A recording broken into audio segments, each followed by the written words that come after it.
ಬದುಕಿರುವಾಗಲೂ ರೆಹಮಾನ್ ಒಬ್ಬ ಪರೋಪಕಾರಿ, ಯಾರಿಗೂ ಒಂದು ಅನ್ಯಾಯ ಮಾಡಿದವರಲ್ಲ.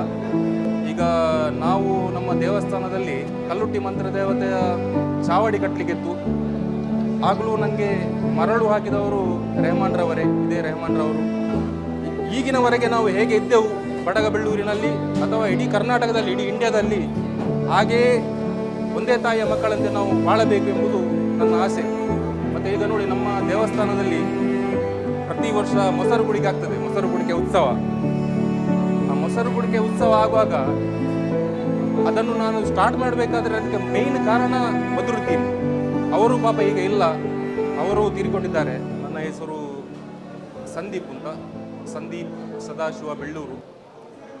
ನಾನು ಇಲ್ಲಿ ಬಡಗಬೆಳ್ಳೂರು ಆದಿಶಕ್ತಿ ಚಾಮುಂಡೇಶ್ವರಿ ದೇವಸ್ಥಾನದಿಂದ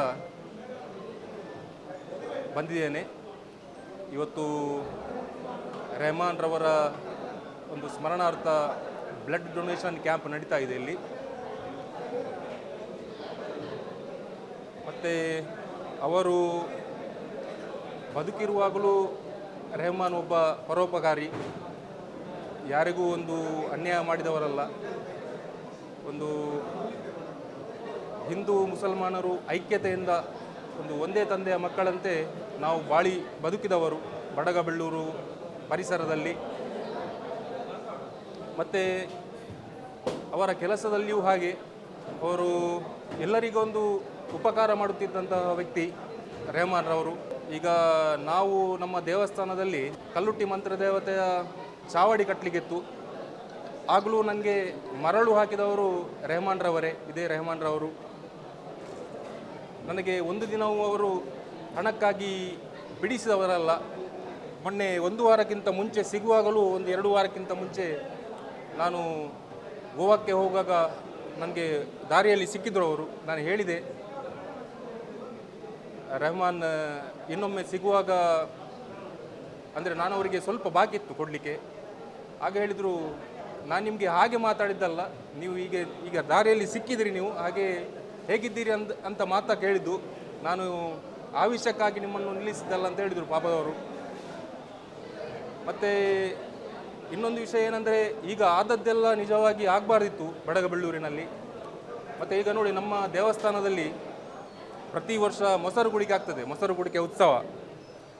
ಆ ಮೊಸರು ಕುಡಿಕೆ ಉತ್ಸವ ಆಗುವಾಗ ಅದನ್ನು ನಾನು ಸ್ಟಾರ್ಟ್ ಮಾಡಬೇಕಾದ್ರೆ ಅದಕ್ಕೆ ಮೇಯ್ನ್ ಕಾರಣ ಬದ್ರುದ್ದೀನ್.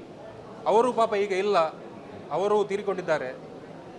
ಅವರ ಧೈರ್ಯದಲ್ಲಿ ನಾನು ಶುರು ಮಾಡಿದ್ದು ಸಾಧಾರಣ ಒಂದು 20 ವರ್ಷಕ್ಕಿಂತ ಮುಂಚೆ. ಅಂದರೆ ಇರುದಾಲ ಪೋಡರ್ಚಿ ಸಂದೀಪರೆ ಯಾನುಲ್ಲ, ಅಂದರೆ ಅದಕ್ಕೆ ಮೊಸರು ಕುಡಿಕೆಗೆಲ್ಲ ಕಟ್ಟಲಿಕ್ಕೆಲ್ಲ ಉಂಟು ಮೇಲೆ ಹೋಗಿ. ಹಾಗೆ ಅವರು ಇರುವವರೆಗೂ, ಬದ್ರುದ್ದೀನ್ ಇರುವವರೆಗೂ ನಾನು ಅದರದ್ದು ಎಲ್ಲ ಕಾಂಟ್ರಾಕ್ಟ್ ಅವರಿಗೆ ಕೊಡ್ತಿದ್ದದ್ದು, ನಾನು ಬದ್ರುದ್ದೀನ್ಗೆ ಕೊಡ್ತಿದ್ದು. ಚೆನ್ನಾಗಿ ಮಾಡ್ತಿದ್ರು ನಾವು. ಮತ್ತು ಆ ಮೊಸರು ಕುಡಿಕೆ ಉತ್ಸವ ಆಗುವಾಗಲೂ ಹಾಗೆ ನಾವು ಮೆರವಣಿಗೆಯಲ್ಲಿ ನಾವು ಮುಸಲ್ಮಾನರು ಎಲ್ಲ ಒಟ್ಟು ಸೇರಿ ಒಂದೇ ತಾಯಿಯ ಮಕ್ಕಳಂತೆ ನಾವು ಪಾಲ್ಗೊಳ್ತಾ ಇದ್ದೀವಿ. ಆಮೇಲೆ ಕ್ರೀಡಾಕೂಟ ಆಗ್ತಿತ್ತು, ಆ ಕ್ರೀಡಾಕೂಟದಲ್ಲಿ ಕೂಡ ಇವರು ಭಾಗವಹಿಸ್ತಾ ಇದ್ದರು. ಇನ್ನೂ ಸಹ ಭಾಗವಹಿಸಬೇಕು ನಾನು ಹೇಳುವುದು. ಈಗ ಒಂದು ಅನ್ಎಕ್ಸ್ಪೆಕ್ಟೆಡ್ ಘಟನೆ ಆಗಿ ಹೋಯಿತು, ಆದರೆ ಇದರಿಂದ ನಮ್ಮ ಬಾಂಧವ್ಯ ಇಲ್ಲಿಗೆ ನಿಲ್ಲಬಾರದು. ಇದು ನನ್ನದೊಂದು ಎಲ್ಲರಲ್ಲಿಯೂ ಕೈ ಮುಗಿದು ಪ್ರಾರ್ಥನೆ ಮಾಡೋದು ನಿಮ್ಮ ಹತ್ರ. ಏನು ಆಯಿತಾ ಅದನ್ನೊಂದು ಮರೆತು ಇನ್ನು ಮುಂದೆಗೆ ಈಗಿನವರೆಗೆ ನಾವು ಹೇಗೆ ಇದ್ದೆವು ಬಡಗಬೆಳ್ಳೂರಿನಲ್ಲಿ ಅಥವಾ ಇಡೀ ಕರ್ನಾಟಕದಲ್ಲಿ, ಇಡೀ ಇಂಡಿಯಾದಲ್ಲಿ, ಹಾಗೆಯೇ ಒಂದೇ ತಾಯಿಯ ಮಕ್ಕಳಂತೆ ನಾವು ಬಾಳಬೇಕು ಎಂಬುದು ನನ್ನ ಆಸೆ. ಬಕ್ರೀದ್ನ ದಿನ ನಾನು ಕೂಡ ಗಲ್ಫಿನಲ್ಲಿ ಕೆಲಸ ಮಾಡುವಾಗ ನನ್ನ ನೆನಪುಗಳು ಎಲ್ಲ ಮೆಲುಕು ಹಾಕುವುದು. ನಾನು ಗಲ್ಫಲ್ಲಿ ಇದ್ದೆ, ನಾನು ಕೆಲಸ ಮಾಡ್ತಿದ್ದೆ ಕತಾರ್ನಲ್ಲಿ. ಅಲ್ಲಿಯೂ ಕೂಡ ನಾವು ಮಸೀದಿಯಲ್ಲಿ ಹೋಗಿ, ಈ ಉಪವಾಸ ಬಿಡುವ ಟೈಮಿನಲ್ಲಿ ಹೋಗಿ ನಾವು ಮಸೀದಿಯಲ್ಲಿ ಹೋಗಿ ನಾವು ಊಟ ಮಾಡ್ತಿದ್ವಿ. ಇಡೀ ಲೋಕ ಒಂದೇ ಜಾತಿ ಇರೋದು, ಮನುಷ್ಯ ಜಾತಿ ಮಾತ್ರ. ಮತ್ತು ಇದರಲ್ಲಿ ಜಾತಿ ಎಲ್ಲ ನನಗೆ ಎಂತ ಗೊತ್ತಾಗುವುದಿಲ್ಲ. ಮತ್ತು ದಕ್ಷಿಣ ಕನ್ನಡದಲ್ಲಿ ಇಂಥ ಘಟನೆಗಳು ಇನ್ನು ಮೇಲೆ ನಡೆಯಬಾರ್ದು. ದಯವಿಟ್ಟು ನನ್ನ ಪ್ರಾರ್ಥನೆ ನಿಮ್ಮೆಲ್ಲರಲ್ಲಿ, ಇಂಥ ಘಟನೆ ನಡೆಯಬಾರ್ದು. ಯಾಕಂದರೆ ನೋಡಿ, ತೀರಿಕೊಂಡ ಹುಡುಗ ಒಂದು ಪಾಪದ ಹುಡುಗ, ಅವರು ಯಾವುದಕ್ಕೂ ಇಲ್ಲದವರು ಪಾಪ. ಅವರಾಯಿತು, ಅವರ ಕೆಲಸ ಆಯಿತು, ಅವರ ಹೆಂಡತಿ ಮಕ್ಕಳು, ಪುಟ್ಟ ಮಕ್ಕಳು. ನಮಗೆ ದುಃಖ ಬರ್ತದೆ, ಏನು ಹೇಳುವಾಗಿಲ್ಲ, ಎಂತ ಹೇಳುವುದು.